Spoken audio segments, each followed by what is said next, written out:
ప్రతి పౌరుడికి సమాచారం తెలుసుకునే హక్కు ఉందని, సమాచారాన్ని 30 రోజుల్లో అందించాలని, ఆలస్యమైతే ఉచితంగా సమాచారం ఇవ్వాలని రాష్ట్ర సమాచార కమిషనర్ విఎస్కే చక్రవర్తి పేర్కొన్నారు.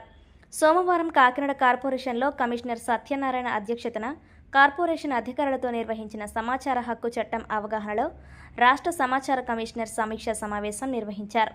ఈ సందర్భంగా ఆయన మాట్లాడుతూ, సమాచార హక్కు చట్టాన్ని ఎట్టి పరిస్థితుల్లోనూ నిర్లక్ష్యం చేయకూడదని, అత్యంత ప్రాధాన్యతతో అమలు చేయాలన్నారు. సమాచార హక్కు చట్టం ప్రజాస్వామ్య వ్యవస్థ పారదర్శకత, జవాబుదారీతనాన్ని పెంపొందించే శక్తివంతమైన సాధనమన్నారు.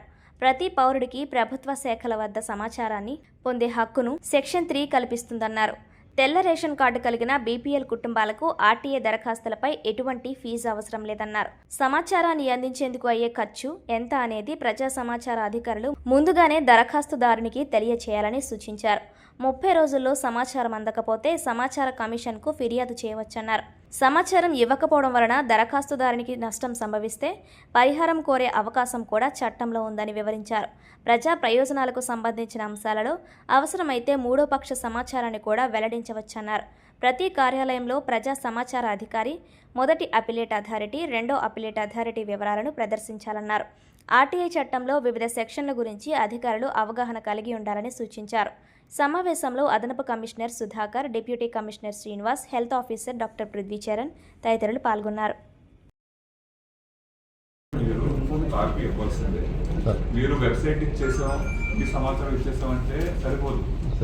చాలా మంది వెబ్సైట్ చూసి కూడా రాకపోవచ్చు. అసలు మీరు ఏం చేస్తారు? అప్లై చేయడం వస్తుంది, వెబ్సైట్ యాక్సెస్ ఉండకపోవచ్చు, వేరే కారణాలు కావచ్చు. మీరు ఫిజికల్ కాపీ ఇవ్వాలి, ఆ వాళ్ళకి కాపీ అడుగుతారు.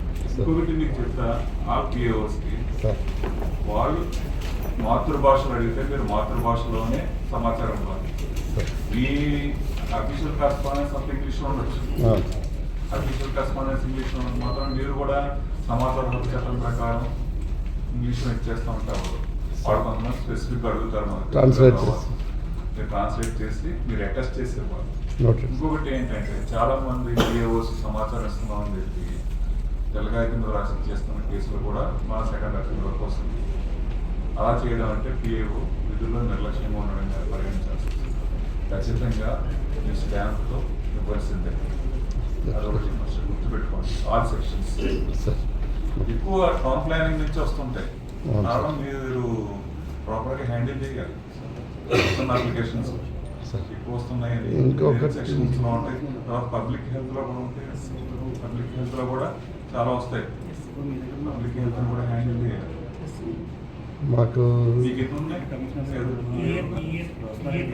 లాస్ట్ 1 year నుంచి 25 రాలేదని అడగడానికి అతనికి అప్లికేషన్ పెట్టడం తెలియలేదు. వీళ్ళు ఎన్నిసార్లు అడిగినా అక్కడ ఇవ్వలేదు. వాళ్ళు అతను పక్కింటి వాళ్ళకి ఇచ్చారన్నాడు. వీళ్ళు ఏం చేశారు, పక్కింటి ఏ పక్కింటిని వెనక్కి రిజెక్ట్ చేశారు. అది ఫస్ట్ అప్పీల్లోనే క్లియర్ చేయలేదు. సెకండ్ అప్పీల్లో నేను చూసి అతను అర్జీదారుడు మీ టౌన్లో ఉన్న వ్యక్తే, అతను చెప్పకపోవచ్చు, తెలియదు. అతని నిజానికి అతను పెద్ద అతను కావాల్సిందల్లా ట్యాప్. ఆ ట్యాప్ గురించి పక్కింటి వాళ్ళకి వచ్చింది, అతనికి రాలేదు. అదే అప్లికేషన్ అడిగాడు.